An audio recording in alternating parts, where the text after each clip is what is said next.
Hello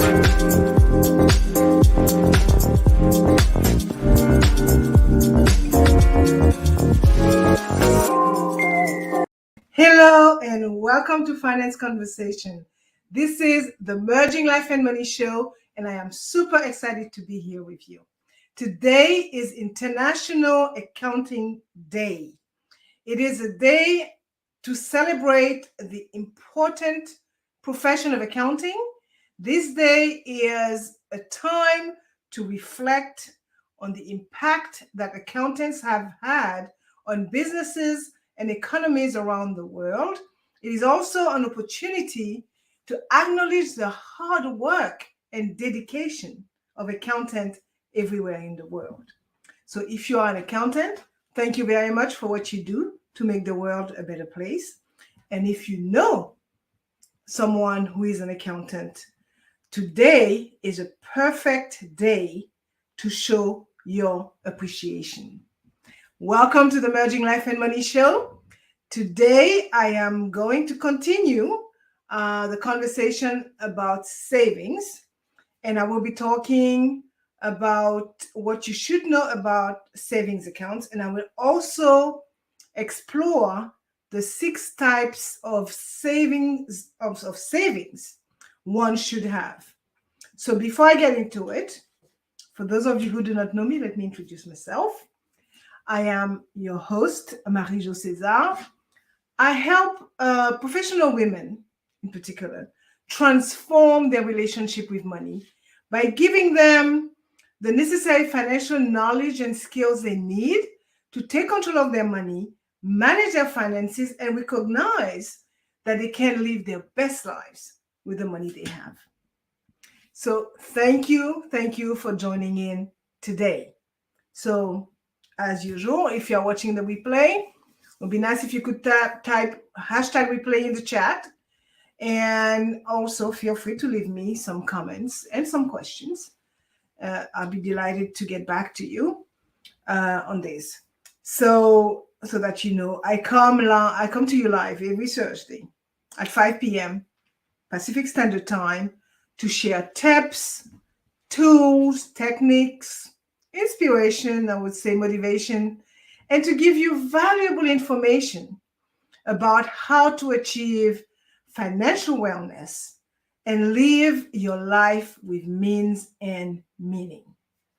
So, as some of you may know, the Merging Life and Money Show's primary purpose and my very strong why is to empower as many women as possible by sharing what I know about money and finance so that they can live their greatest lives yet. So grab a pen and a notebook because you may want to take some notes and you may want to share them and you may want to discuss them with family members, co-workers, neighbors, friends, whoever you want to, because it is about sharing values that could benefit others. So if you are listening on iHeartRadio, Pandora, Spotify, or any other major podcast platform, I welcome you. I am very glad that you have joined in today. So let us start. As I just mentioned, I will continue the conversation about savings. And I'll be talking about savings accounts, what you should know about them. I will look at the different type of savings accounts there are. And I will also zero in on the 6 types of savings I believe everyone should have. Okay, so to give some context to today's show, some context.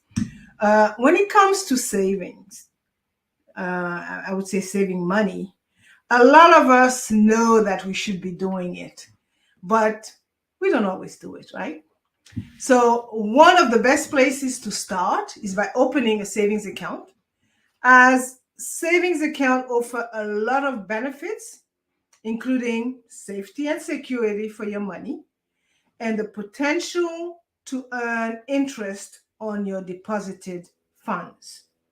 So let's look at what you need to know about savings accounts so that you can decide if opening a savings account is the right thing for you to do. Which takes us to the first point of today's show. What do you need to know about savings accounts? Okay, and what are savings accounts, and how do they work? So, well, saving accounts are types of bank accounts that allow you to set aside money on a regular basis and earn interest on your deposited funds. And they are typically used for long-term financial goals like saving for a down payment on a house or saving for retirement, right? And they could be used for, less long-term as well. So how do they work? Savings accounts work by letting you deposit money into the account on a regular basis, right? The account then pays you interest on your deposited fund.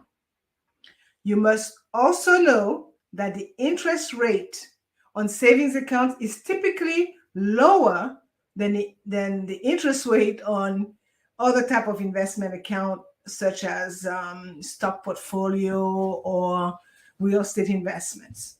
However, saving accounts are much less risky than these other type of investments, which means that they can be a good option for people who are risk adverse and who are just starting out with investing.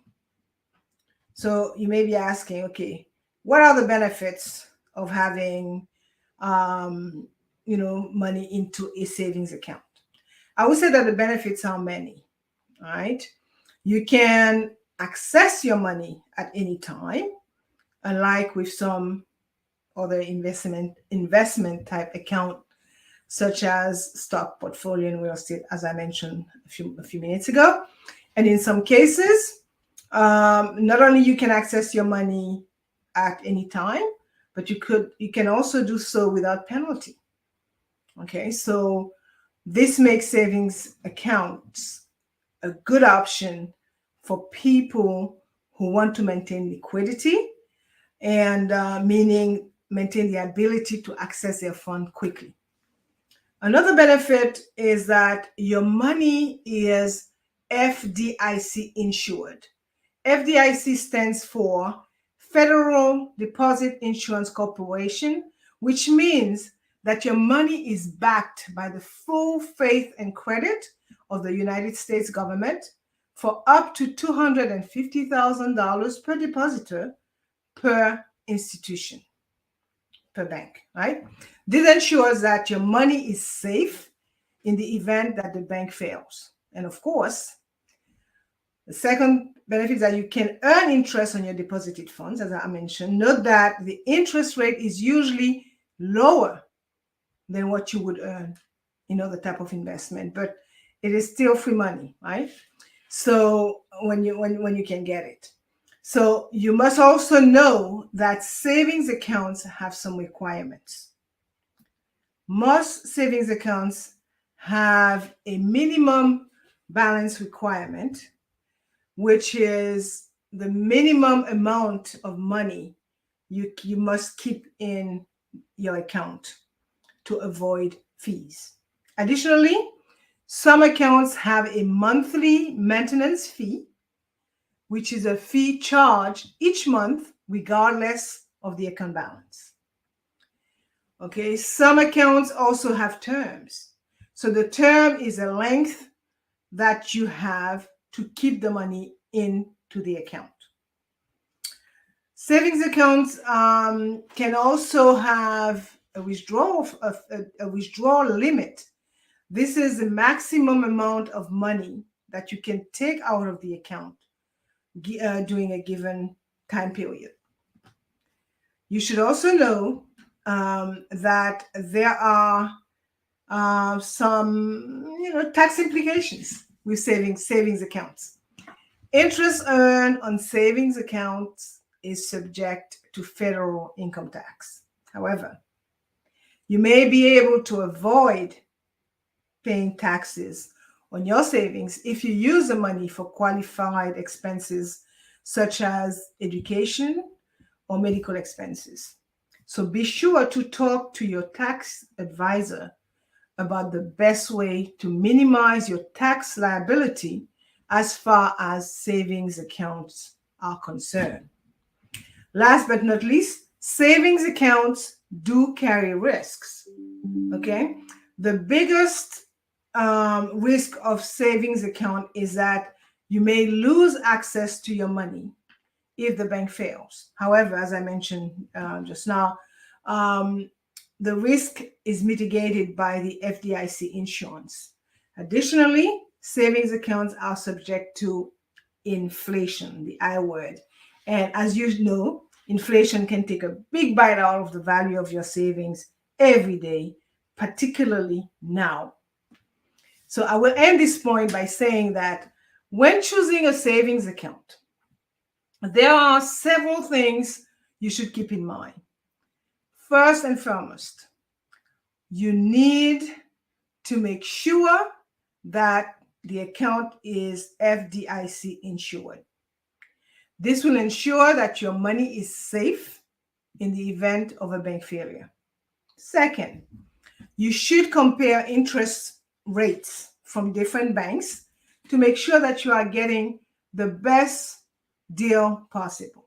And finally, you should look for promotional offers from banks in order to get the most bang for your buck. Okay, promotional offers can include things like bonus interest rates and even waived fees. So now let's take a look at the second point, the different type of savings accounts, because they come in different flavor.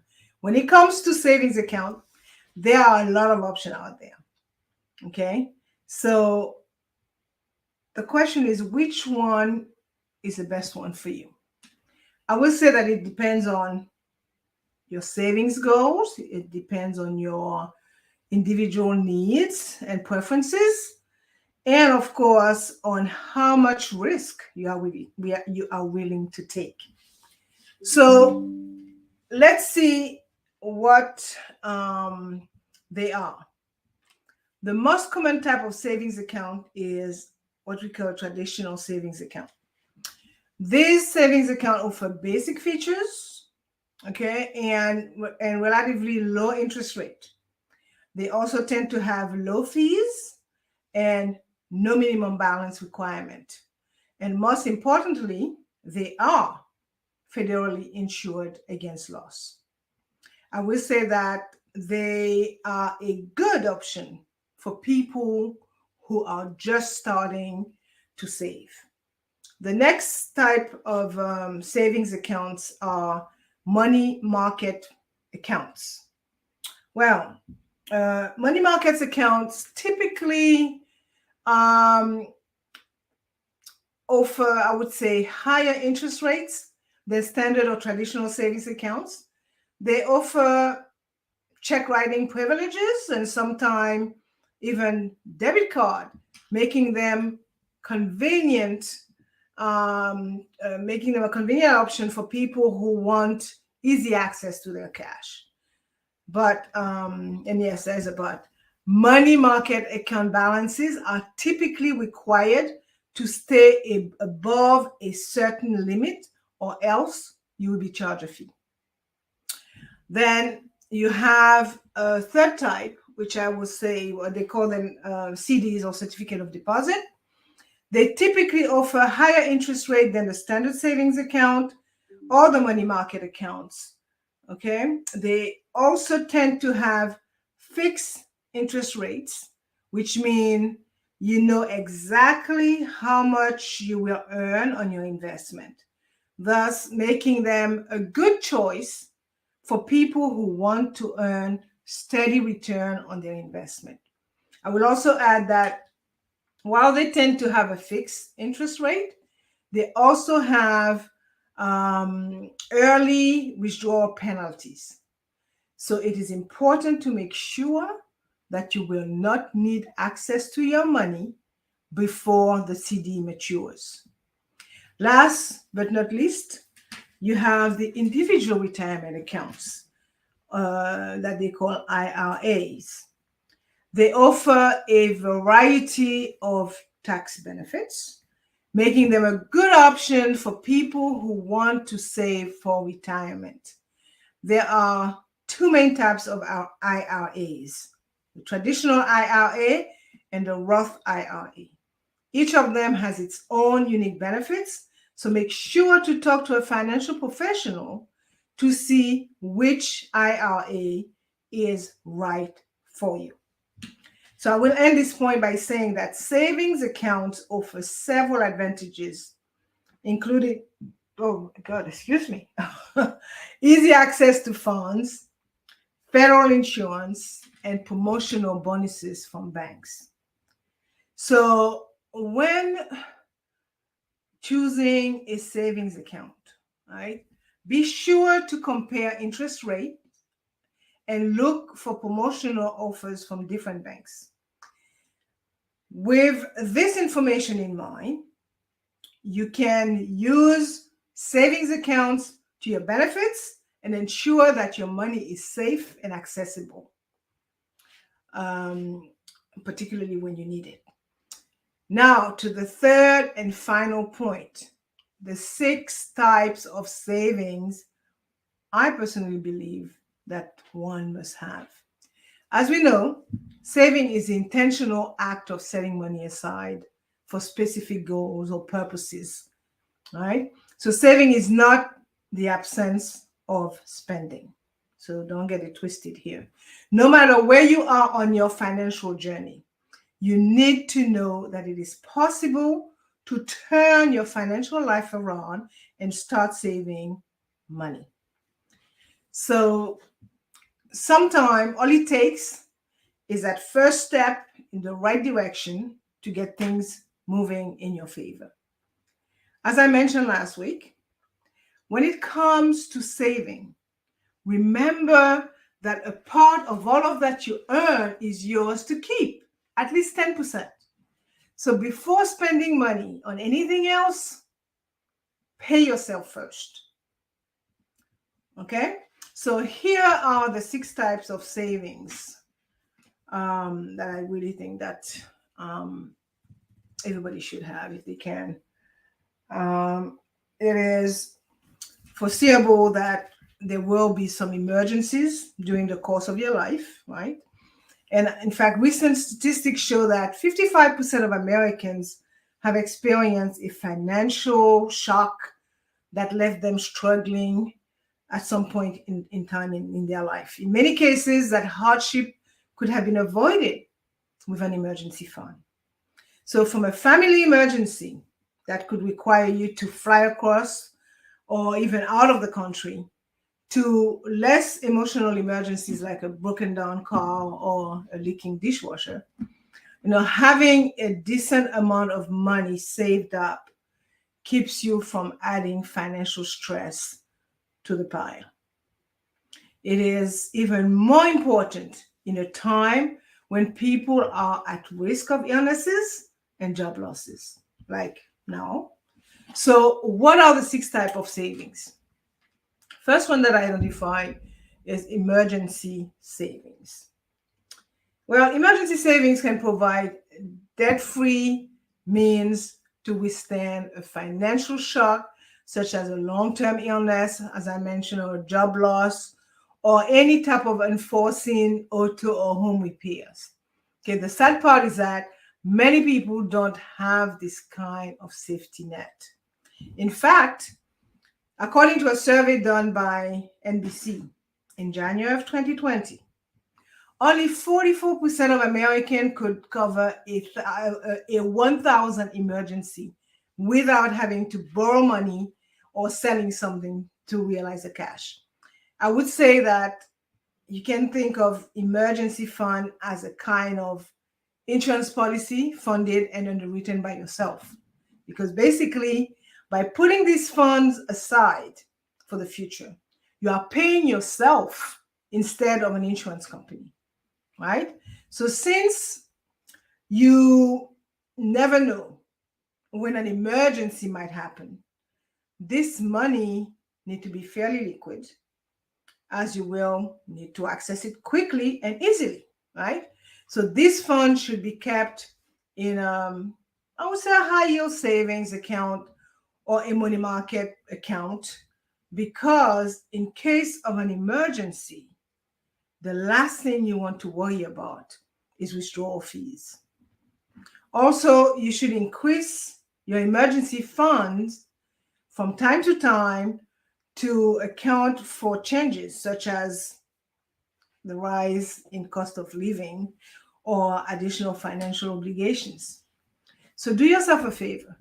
Help your future self by having an emergency fund, and hopefully you won't need to use it. But if you do, you will be prepared. And lastly, should you have to use it, make sure to replace it as soon as you are able. Second type of savings you must have is retirement savings. While savings for retirement is very important, we live in a world that encourages us to spend wastefully, to accumulate more than we need, and put off things like retirement savings until we are basically retired. As a result, many people are ill prepared for retirement because either they are not saving enough or are not saving at all, right? And the Consumer Federation of America found that only about half of non-retired people are putting away sufficient funds to support what they consider a desirable standard of living when they retire. That is sad, because retirement may be the single biggest expense in many people's lives. Think about it. You may be living for 20 or more years with no active income. So it is never too early to start saving for retirement.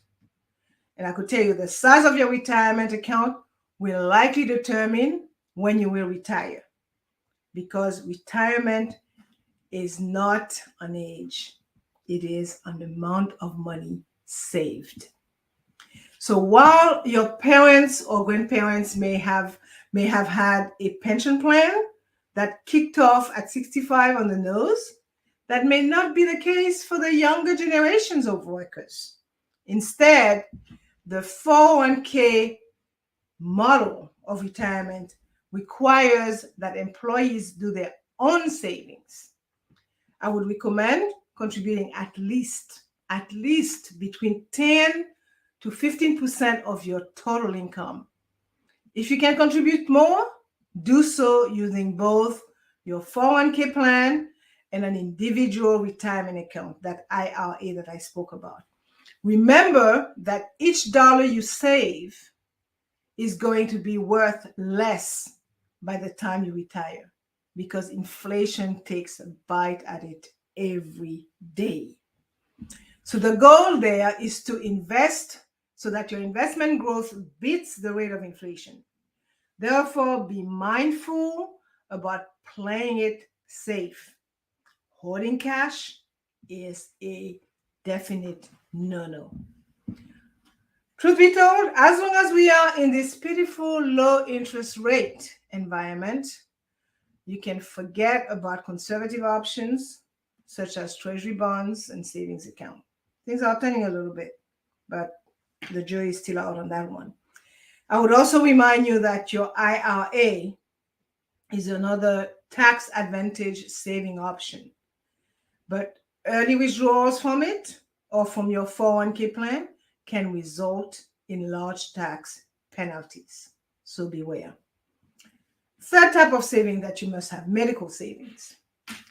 This is money set aside to cover a medical emergency, especially one that your health insurance may not cover. So this form of savings must be liquid in order to be accessible in the event of a medical emergency. I know of three types of medical savings plan: health saving plan, HSA, flexible spending account, FSAs, and health reimbursement arrangements, HRAs. They are intended to pay for or repay you for medical expenses that your standard health insurance does not cover. So each of these schemes operate somewhat differently and provide some tax advantages, by the way. So additionally, contribution to these accounts are tax deductible. So like any healthcare option, they have advantages and they have disadvantages. So as you weigh your options, think about your budget and think about the healthcare you are likely to need. So if you join your employer-sponsored plan, your options will be limited to what your employer's plan offers. And if you are unsure about the benefit offered, talk to the Human Resources Department. Ultimately, the best plan for you will depend on what you have access to, right? Whether you want to contribute to your plan and how much you intend to contribute. Fourth type of savings, education savings. Education is important, whether it's your own or your children's, okay? That's not even a question. A college degree, despite the rising cost of tuition, remains a major achievement and requirement in today's society and economy.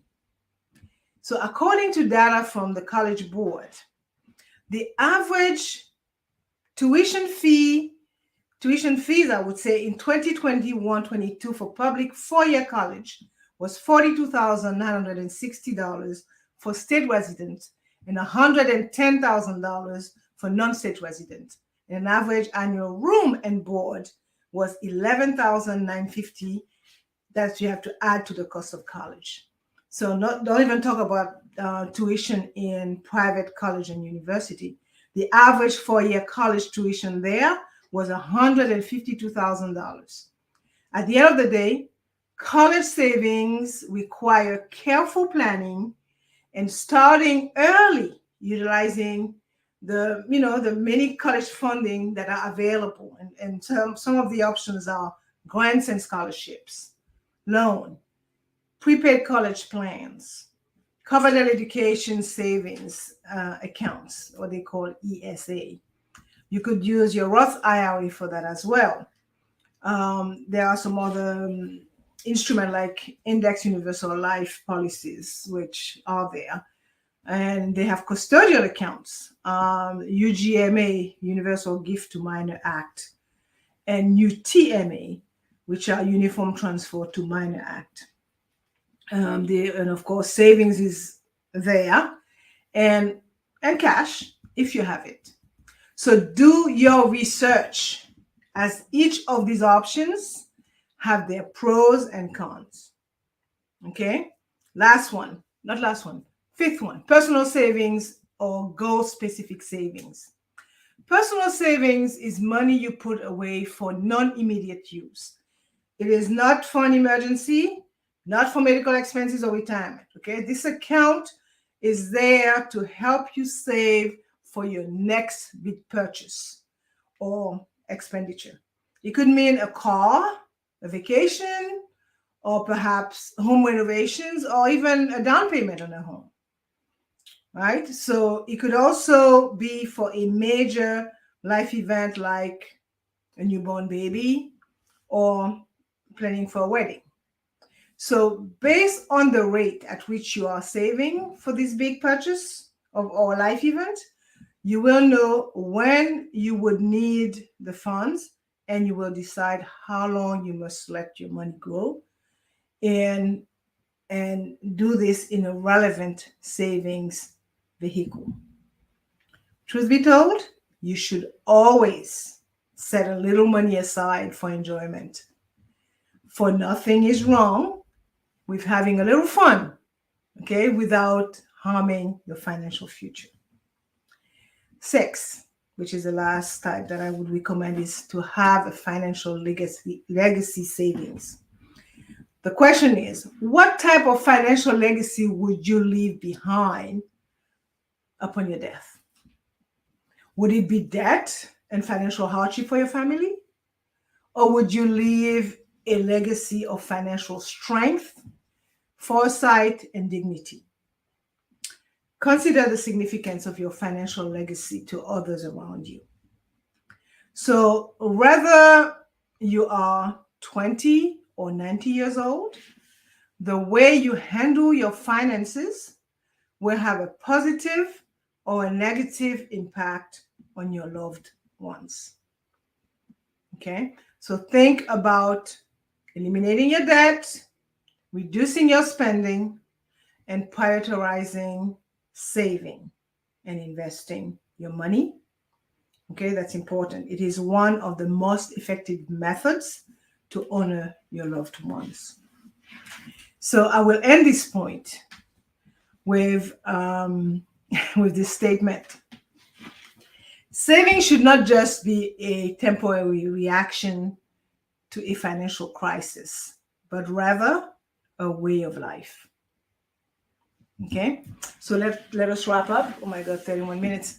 And summarize what I addressed today. I talked about the power, sorry, no, not the power. I did that last week. I talked about the various savings account that there are and what you should know about them. And I also talked about the 6 types of savings I personally believe that you must have. So just to recapitulate, to summarize, make it simple, I will say that savings accounts are a great way to save money. They offer a safe and secure place to keep your money, and they pay you interest, okay, on your deposited money, your deposits. So, however, there are a few things that you should know before you open a savings account. First, make sure you understand the fees, as the fees that associated with the type of savings account that you have, because some banks charge monthly maintenance fees and others charge transaction fees. Okay, so be sure to ask about these fees before you open the account. Okay, there are a lot of competition out here, so there are other institutions there as well. Second, consider the interest rate on your savings account. The higher the interest rate, the more money you will earn on your deposit. However, be sure to compare the interest rates of different banks before you choose one. And finally, remember that some savings accounts are a long-term investment, and you should not be withdrawing your money or all your money at once, right? Otherwise, you would incur a fee. So withdraw only what you need and do it when you need it, and you will be able to maximize the benefit of your savings account. And my last words for today's show: savings account interest rates are important, but they are not the only factor you should consider when choosing an account. So be sure to compare features and fees before you open an account so that you can find the best deal for your needs. And as you know, I like to end the show with a quote. And today I selected a quote from Dave Ramsey. And it reads, "An emergency fund convert a crisis into an inconvenience." So this brings us to the end of today's Merging Life and Money Show episode. So I hope that you have enjoyed the show. And again, I will encourage you to watch the replay and make sure that you share it with others. So for more information about how to achieve financial wellness from the inside out and live a purposeful life with the money you have, join me next week, Thursday at 5 p.m. Pacific Standard Time, 6 p.m. Mountain Time, 8 p.m. Eastern Time, 9 p.m. Atlantic Time for my Bermuda pips, and 10 a.m. Friday, Brisbane, Australia times for my Australian friends. Thank you for being here today on the Merging Life and Money Show. I am your host, Marie-Jo César. I will be back again next week. Until then, continue merging life and money. Bye for now.